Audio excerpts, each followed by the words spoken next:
Hey, I wanted to share a trick with you I've learned on these key fobs to keep them from opening unintentionally or accidentally while you're carrying them in your pocket or they're rattling around in a purse or something. That happens to me all the time. The buttons are kind of high and it's really easy. It doesn't take much force to make that key pop out. And I think it's a pretty common problem. But I figured out a way to solve it by 3D printing a little guard that I glue around the ring here. And you can reach in and push it if you need to pop the key out. But in this case here, this key goes to a keyless entry car. And I've had the car for 2 years and I've never once yet had to use this physical key. But yet it's all the time popping out in my pocket and I'm always collapsing it back. So in this one I used kind of a pretty deep well.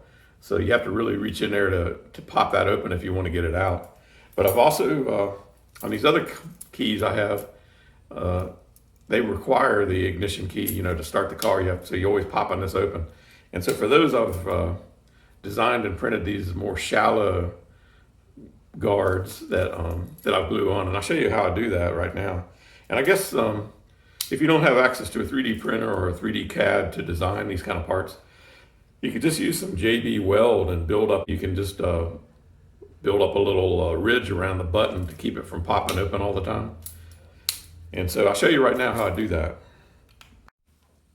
So here's a key that I did put the guard on, and this one is a keyless entry key, so it's kind of a tall guard because I rarely ever have to open that key up.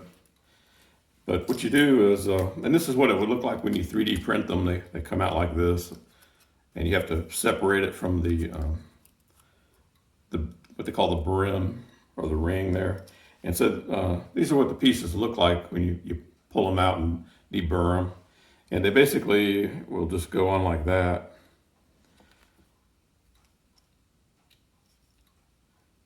And then they won't pop out, the keys won't deploy in my pocket accidentally.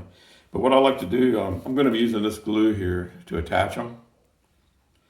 And what I like to do first is degrease these because there's going to be some oils on there from years of handling. This is actually from 2006 Volkswagen.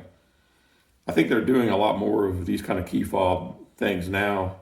And so actually I've seen the recent Ford, the 2020 Ford, the button's actually taller than this one even, so it's probably going to be even more of a problem.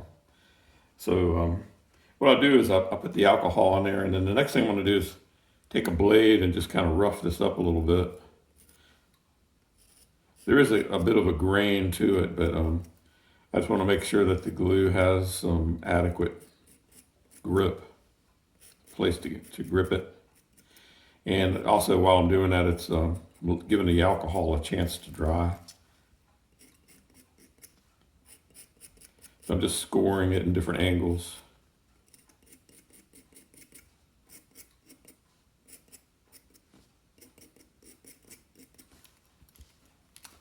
And then I'll just take one final look at this ring. I might want to radius it a little bit, get rid of any burrs. It's a little harder to do once you've glued it in.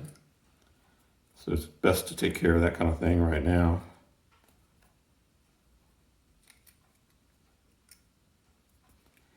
So that one would go on there like that. And this one here, I want to put a little more radius on that too. So what I'm basically doing is just opening it up so you can get your finger in there. And what I said before, you can use a JB Weld or something like that if you don't have access to something that can print something like this. You can also heat this up to maybe 130 degrees, 140 maybe, and then it becomes pliable and you can actually bend it around and flex it and make it fit the contour. So let's see, I'll get all these burrs off. And then I'm just going to apply some super glue here.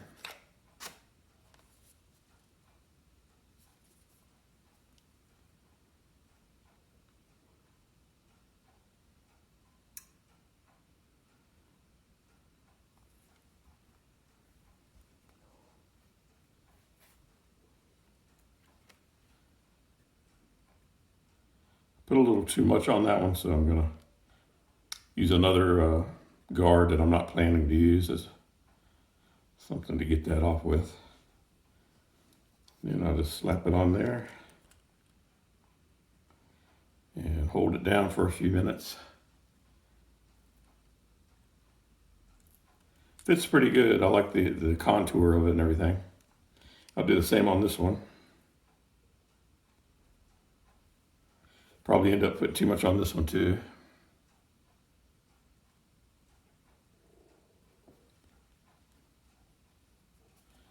Yeah, dropped it and got some dirt kind of things on there. I need to get that off of there.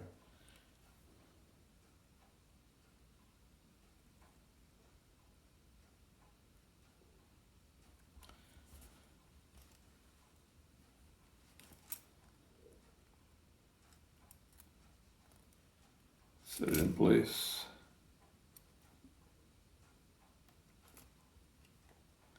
So there you go. I'll let those cure out a good long while. But that's a good trick to know how to keep these keys from getting broken. They get kind of expensive to replace them if you've ever broken one. You know what I'm talking about. So I hope that helps, and thanks for watching.